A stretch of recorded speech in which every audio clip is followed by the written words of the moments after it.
कुंडलनी सुरझी सत संगत परमानंद गुरु मुख मचा। गुरु ग्रंथ साहब जी महाराज दे आई भट्टां दी ये महान रचना जिस विच उन्हां ने कुंडलनी दा जिक्र किया है। गुरमत अनुसार कुंडलनी की है और इसका जागना की है, ये विस्तार साहिबां दी बाणी द्वारा प्रस्तुत है। कुंडलनी एक ऐसी शक्ति, परम शक्ति जिन्हों जीवन शक्ति कहंदे, चेतन शक्ति कहंदे, देव शक्ति कहंदे, ये नाभि तो थले कुंडल मार के बैठी है, जिस करके इस शक्ति का नाम कुंडलनी पै गया। ये इस तरह सुती हुई है जिस तरह कोई सपनी कुंडल मार के सुती हुई होवे। इस सुती हुई सपनी नूं जगाण लई अक्सर सपेरे बीन वजांदे ने और बीन दी धुन ते मस्त होके सुती हुई सपनी जागदी है, उठदी है, अपना सिर उपर नूं लै जांदी है। जीवन शक्ति दा मुंह भी थल्ले है, सपनी दी तरह कुंडल मार के सुती हुई है और ये शक्ति नाभि तो थल्ले जप तप कीर्तन साधना द्वारा जद ये कुंडलनी जागदी है तां अगे 6 चक्रां दी एक रोक है जिन्हां नूं विन के ये शक्ति पहुंचती है आज्ञा चक्र तक, परमानंद तक, परम रस तक, परम निधान तक। ये शक्ति ऊपर उठे बनती है राम रस, नाम रस और ये शक्ति थल्ले जाए इसे नूं कहंदे ने एक काम रस है। जीवन दा प्रवाह थल्ले दा वेग काम रस है, जीवन दे प्रवाह दा उपर दा वेग नाम रस है, राम रस है। शक्ति ये जागे किवें? वाहिगुरु वाहिगुरु दा चिंतन, गुरमंत्र दा जाप, मूल मंत्र दा जाप, गुरबाणी दा पाठ, इहदे नाल ये सुती हुई शक्ति जागदी है। सब तो प्रथम नाभि तो उपर जिहड़ा चक्र है वह है मूल आधार। इहदे उपर एक होर चक्र है जिन्हों कहंदे ने सवदिष्टान। इहदे उपर फिर एक होर चक्र है जिसनों कहंदे ने मणिपुर और इस तो अगे एक होर दुनिया है जिसका नाम है आहत अनाहत चक्र। और जद ये शक्ति कंठ तक पहुंचती है और इत्थे पै चक्र नूं विन के अगे लंघदी है, उस चक्र का नाम है विशुद्ध।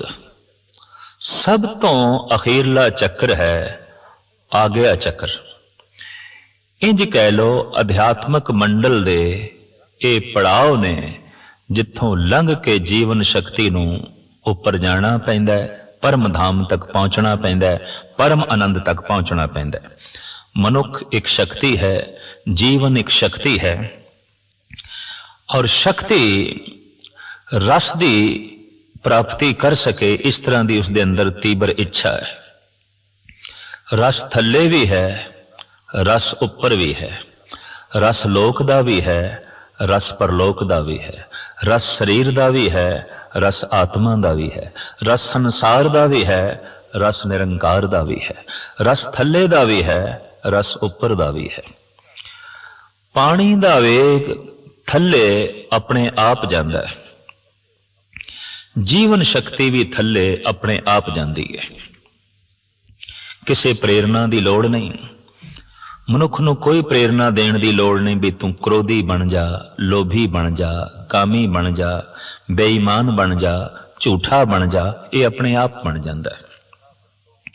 सतवादी बनना है, संतोखी बनना है, दयालु बनना है, खिमावान बनना है, शीलवान बनना है, तो फिर उद्यम उपराले ते वसीलियां दी लोड़ है। जिवें पानी उपर उठे तो बिना प्रेशर दे उपर नहीं जा सकता, हू बहु जीवन शक्ति नूं भी कोई दबाव चाहिदा पिछे, जिस दे आसरे ते ये उपर उठ सके। ओ दबाव, ओ प्रेशर है केवल जप। जप करदियां ये शक्ति उठदी है। जबान तो जप दी धुनी कन्ना दे राही जद अंदर प्रवेश करती है, तां फिर सुत्ती हुई जीवन शक्ति जागदी है। इसनूं सतगुरु जी कहंदे ने, सिमर सिमर गुर सतगुर अपना, सोया मन जागाई।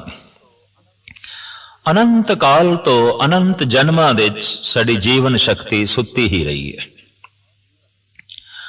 और जीवन अक्सर मनुख सौ के ही बतीत कर देंदा है, जागत सोया जन्म गवाया।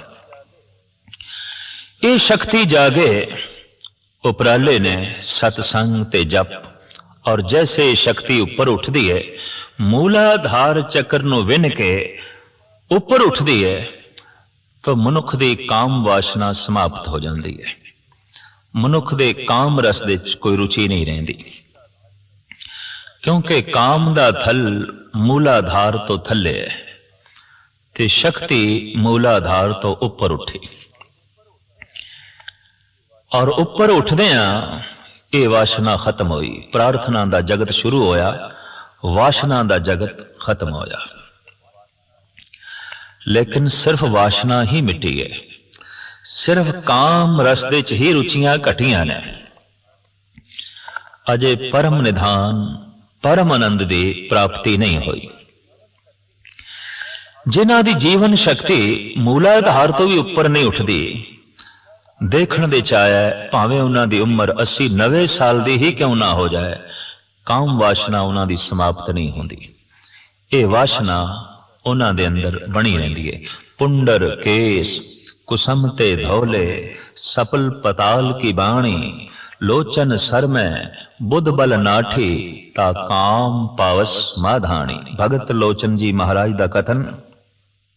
केस चिट्टे हो गए, चेहरे ते झुरियां पै गई, बचन शुद्ध नहीं निकले दे, और अखां दे च दीद नहीं रही। कमजोरी ने चारों पासे शरीर नूं निढाल कीता है। लेकिन काम वासना दी मधानी इस टुटी हुई मटकी दे च भी चल रही है। भावें मधानी दे च कुछ नहीं रही, चाटी नहीं रही, दही नहीं है, कुछ भी नहीं है, पर इस टुटी हुई खुश्क मटकी दे अंदर भी काम दी मधानी बकायदा चल रही है। ता काम पावस माधानी। जैसे जैसे मनुख जप करदा है, ये शक्ति ऊपर उठदी है और मूलाधार नूं विन के ऊपर उठदी है। काम वासना समाप्त। इको एक तरीका है इस वासना तो बचण दा, इस वासना तो ऊपर उठण दा, वो है जप। ये शक्ति थल्ले जावे तो संसार दा जन्म होंदा है। ये शक्ति ऊपर उठे तो निरंकार दी दुनिया दे जन्म होंदा है। ये शक्ति थल्ले जाए किसी शरीर नूं जन्म देंदी है। ये शक्ति ऊपर जाए परमात्मा नूं जन्म देंदी है। ये शक्ति थल्ले जाए रेत दे च रेत दी ढेरी हो जाती है। ये शक्ति ऊपर उठे हीरा हो जाती है, मोती हो जाती है, रतन लाल जवाहर बन जाती है। तो ये पहचान है कि साधना करने वाले दी ये जिहड़ी शक्ति है, ये मूलाधार नूं विन के ऊपर उठ गई है। उहदी काम वासना समाप्त हो गई। उहदे च रूप दी खिच नहीं रही। रुपे कामे दोस्ती भुखे सादे गंढ।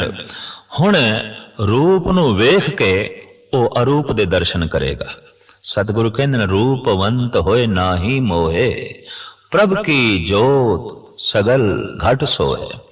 हुण जगत दी तमाम सुंदरता परमात्मा दी सुंदरता दा बोध करा रही है। हुण परम रूप दे च परम अरूप दे दर्शन हो रहे हैं। हुण आकार दे च निराकार दी झलक मिल रही है। इस वास्ते वासना समाप्त, वासना दा जगत खत्म, प्रार्थना दा जगत शुरू होया। प्रार्थना शुरू ही उदों होंदी है जद शक्ति मूलाधार ਨੂੰ ਵਿੰਨ ਕੇ ਉੱਪਰ ਉੱਠਦੀ ਏ ਇਸ ਤੋਂ ਪਹਿਲੇ ਤੇ ਵਾਸ਼ਨਾ ਦਾ ਜਗਤ ਹੈ। ਅਗਰ ਬੰਦਾ ਜਪ ਵੀ ਕਰ ਰਿਹਾ ਹੈ, ਤਪ ਵੀ ਕਰ ਰਿਹਾ ਹੈ, ਧਾਰਮਿਕ ਮੰਦਰਾਂ ਵਿੱਚ ਬੈਠ ਕੇ ਸਾਧਨਾ ਵੀ ਕਰ ਰਿਹਾ ਹੈ, ਜੇਕਰ ਉਸ ਦੀ ਸ਼ਕਤੀ ਮੂਲਾਧਾਰ ਤੋਂ ਉੱਪਰ ਨਹੀਂ ਉੱਠੀ ਤਾਂ ਉਸ ਦਾ ਇਹ ਭਜਨ, ਉਸ ਦਾ ਇਹ ਧਰਮ ਉਹ ਵੀ ਵਾਸ਼ਨਾ ਹੈ, ਪ੍ਰਾਰਥਨਾ ਨਹੀਂ ਹੈ, ਸਭ ਕੁਝ ਵਾਸ਼ਨਾ ਹੈ। ਇਸ ਵਾਸਤੇ ਅਕਸਰ ਦੇਖਣ ਨੂੰ ਮਿਲਦਾ ਹੈ ਕਿ ਧਰਮ ਮੰਦਰਾਂ ਵਿੱਚ ਬੈਠੇ ਸਾਧਕ ਸੰਸਾਰ ਦੀ ਹੀ ਮਨੋਕਾਮਨਾ ਕਰ ਰਹੇ ਨੇ ਤੇ ਕਾਮਨਾ ਵਿੱਚ ਜੀਣ ਵਾਲਾ ਮਨੁੱਖ ਤੇ ਹੀ ਕਾਮੀ ਹੈ। ਤੁਮ ਕਹੀਅਤ ਹੋ ਜਗਤ ਗੁਰੂ ਸੁਆਮੀ, ਹਮ ਕਹੀਅਤ ਕਲ ਯੁਗ ਕੇ ਕਾਮੀ। ਭਗਤ ਰਵਿਦਾਸ ਨੇ ਗੱਲ ਬਿਲਕੁਲ ਸਪਸ਼ਟ ਕਰ ਦਿੱਤੀ ਹੈ ਕਿ ਮੌਜੂਦਾ ਦੌਰ ਵਿੱਚ ਮਨੁੱਖ ਦੀਆਂ ਕਾਮਨਾਵਾਂ ਬਹੁਤ ਵਧੀਆਂ ਔਰ ਮਨੁੱਖ ਅਤੀ ਕਾਮੀ ਹੋ ਗਿਆ, ਅਤੀ ਕਾਮੀ ਹੋ ਗਿਆ। ਕਾਮਨਾ ਸੰਸਾਰ ਦੀ ਹੁੰਦੀ ਹੈ, ਵਾਸ਼ਨਾ ਸੰਸਾਰ ਦੀ ਹੁੰਦੀ ਹੈ, ਪ੍ਰਾਰਥਨਾ ਕਰਤਾਰ ਦੀ ਹੁੰਦੀ ਹੈ। ਪ੍ਰਾਰਥਨਾ ਦੇ ਨਾਲ ਸੰਸਾਰ ਨਹੀਂ ਮਿਲਦਾ, ਵਾਸ਼ਨਾ ਦੇ ਨਾਲ ਨਿਰੰਕਾਰ ਨਹੀਂ ਮਿਲਦਾ।